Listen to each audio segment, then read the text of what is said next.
Michael Cooper, I want to bring you in here. Your government implemented Bill C-51. Did it help in this case?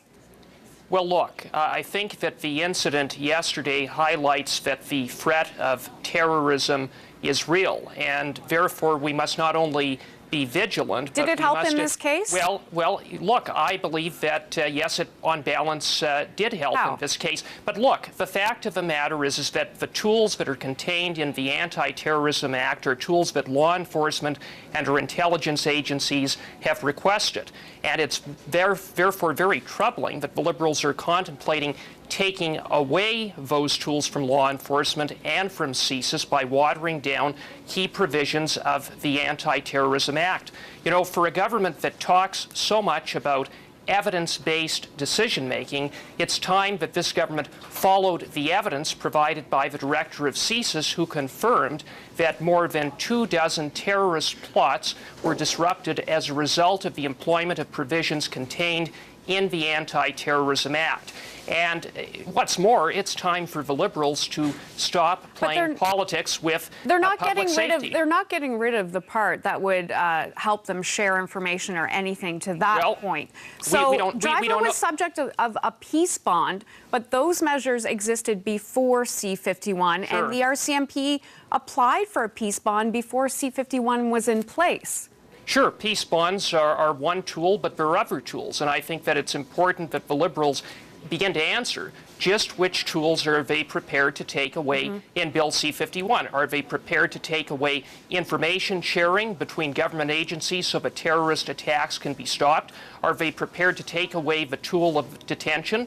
Are they prepared to take which tool are they prepared to take away? It's time for them to answer that. Tracy Ramsey, let me bring you in here. Your party is pushing to repeal C-51. Randall Garrison planning a private members bill in the fall. What would you propose then to prevent future errand drivers? Well, first of all, I'm sitting in southwestern Ontario. I represent a rural riding. I live in a small town. So I know how shocking this is to have this happen in our own backyard. C-51, it's very unclear to us whether this played any type of role in preventing this situation from going further. That's what we have to dig into, first of all. We have to find out a full report. We have to listen to the law enforcement that was involved. So if C-51 thanks to them, was this did not used escalate into the community. If C-51 was used in this, if it was used in, we absolutely do not know. If it was used in this case, would you reconsider repealing it?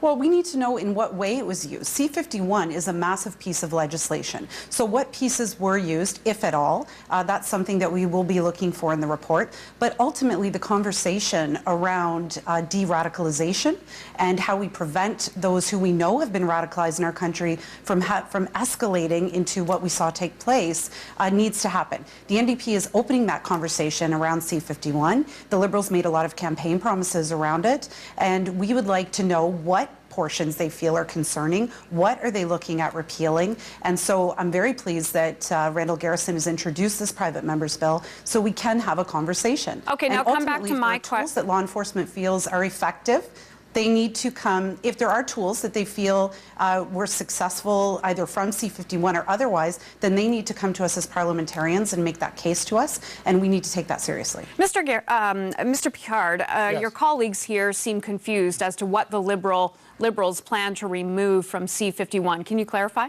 Oh, they are not confused at all, because we have invited them to consult with us and talk to us on what we are looking forward. So we don't know yet. In the national security framework, and we have started consultation by talking to them on certain issues. This is misleading, saying that we are taking away tools from the C-51. We are not taking away anything. We are improving, which is much tougher than just getting rid of something.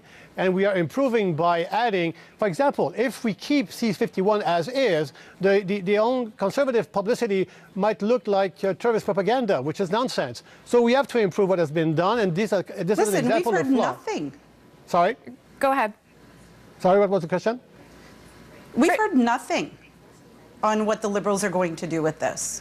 Oh, you heard plenty, because we have announced already the the Counter-Radicalization and Community Reach Office that will be presented to the public shortly. We have the legislation on the Committee of Parliamentarians.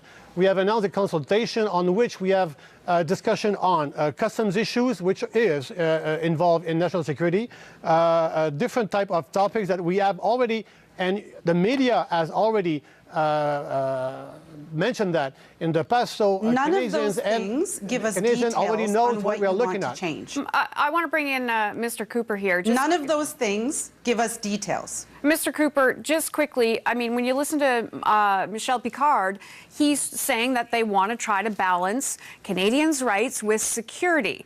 Well, is that good? Well, the Anti-Terrorism Act does that. It balances the need to keep Canadians safe and civil liberties, which is why the powers that are employed under the Anti-Terrorism Act are subject to judicial oversight. What we've heard from But don't you think having a parliamentary committee oversight, isn't that a good idea? Well, look, there's a lot of things that we can look at, but the fact is that the government, during the election, promised to water down Bill C-51. Yesterday, the Minister of Public Safety did not deviate from that, and today, how did he in this not interview, deviate from it, though? Well, because how did he say he was going to water it down, just specifically? He insisted that the government is going to continue to look at taking away potentially tools that law enforcement have requested and that CSIS have requested and that the director of CSIS has confirmed. Well, that's the question that the parliamentary secretary doesn't seem to be able to answer. He can't say what the government is planning to do. He could very simply say that they plan to leave in place all of the tools provided under the Anti-Terrorism Act. Well, but he didn't say that. So, again, I repeat, are they going to take away the power of disruption, the power of detention, the power to share vital information? Just which tools are they prepared to take away? It's really unacceptable that we see this lack of clarity in the face of yet another terrorist attack on Canadian soil. Foiled. The threat is real. Now is not the time. It was foiled, but look, it was at the 11th hour, which highlights the fact that these tools are absolutely essential. You can look at it that way, I guess, or you can look at it that it actually worked, too. So there's kind of both sides to that, and I think that's what everybody's kind of debating on this panel.